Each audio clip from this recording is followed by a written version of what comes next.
Dear friends and followers, welcome back to my fitness channel. Unfortunately, nowadays I don't post fitness related videos.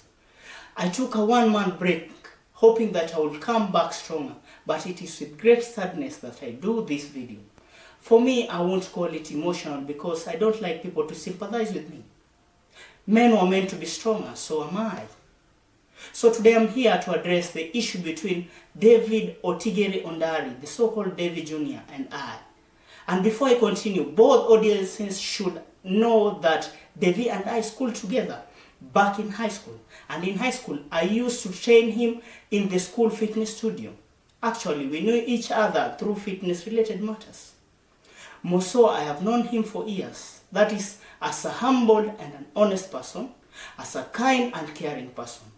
I'm shocked all that was pretense. Reasons of my statements. It's because of how a lady called AC Mungai, a small YouTuber who is growing slowly just like I am. We were to meet up in town with AC. Devi and I waited for his friend for a few hours. In truth, Devi wasn't patient enough and started calling the lady as he hurried her. Then he had to hang the phone. Within no time, Devi called her again, complaining that she was using our time extravagantly. The girl wasn't given enough time to explain herself. And when she spoke, she said that she was already in town and that she couldn't pick up her phone because of too much noise around. The meeting point was at Kencom bus terminus in town. You know what? We left without her because Devi clicked and went on further to add more complaints. I wondered why. These happenings were ongoing after he had left Mombasa for Nairobi. And before he even left Mombasa and back to the capital city, that is in town Nairobi, he caused me trouble as I was sneaking him into the hostels where I live, a place owned by my benefactor who happens to be my uncle, a strict businessman, a person who is paying for my schooling, someone whom I refer to as a second biological father.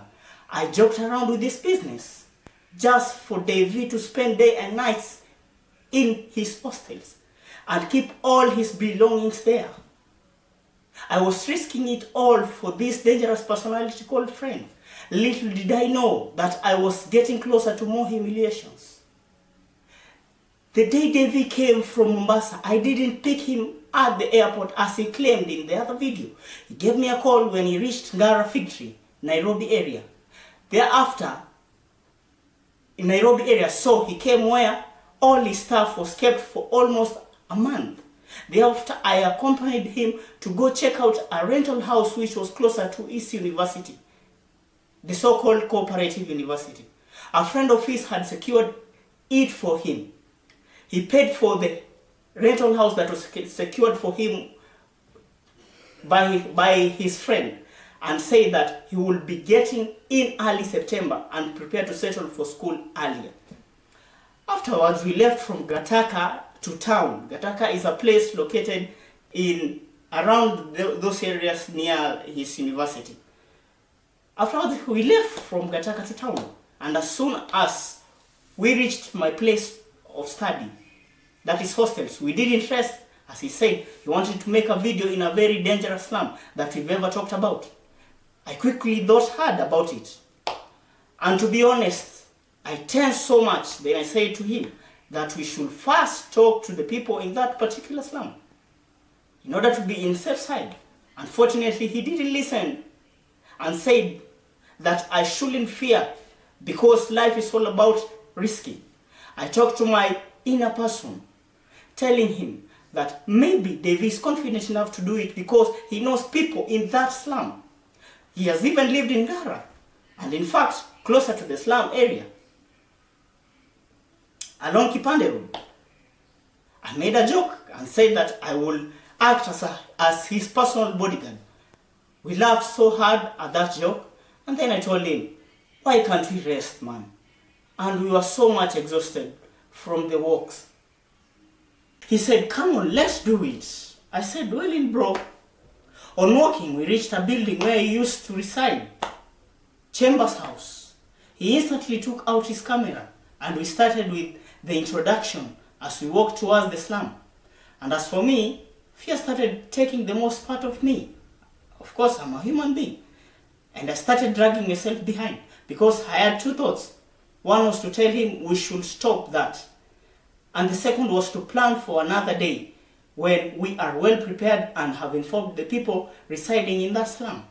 I didn't listen to my instincts. So I decided to follow through like a sheep, or I acted as I acted the goat. I refused to use my head. Now I'm regretting for that. As we were moving into the deeper side of the slum, remember he was leading while holding his camera on one of his hands. There is one corner he took, I remember. And that's when all hell broke loose. I heard him screaming. He was caught by so many people who were under the influence of marijuana or bang. I instantly got into the act, shielding him as I tried to calm down things or the situation. So the guy said that I was with him because of how I acted. And I said, yes, I didn't refuse as a good friend and as a good brother in Christ. I was the first person to receive two good punches, and a big slap. I even went down on my knees begging them not to hurt us. They were beating us as they shouted that we were recording them as they do illegal business, and that we were media personalities who were sent to cover up what they are doing in order to broadcast all over the media houses. The owner of the business came out in anger, but took us from the jaws of lion and put us in an abandoned room where we were asked endless questions with beatings on top. I even wonder how you can set up someone and still get beaten in the worst way than your friend. No wonder he cloud chased in that RIP video that he uploaded on my YouTube channel, promising me that we will do a video together or do a live stream together explaining what really happened. I warned him about the misleading title on the video that he uploaded on my YouTube channel, but he didn't listen. I wonder what kind of a person this is. Okay. He even messaged Nairobi Gossip Club at first, but I retracted the messages. And I later messaged Nairobi Gossip Club again and told the person who was in charge what really went on.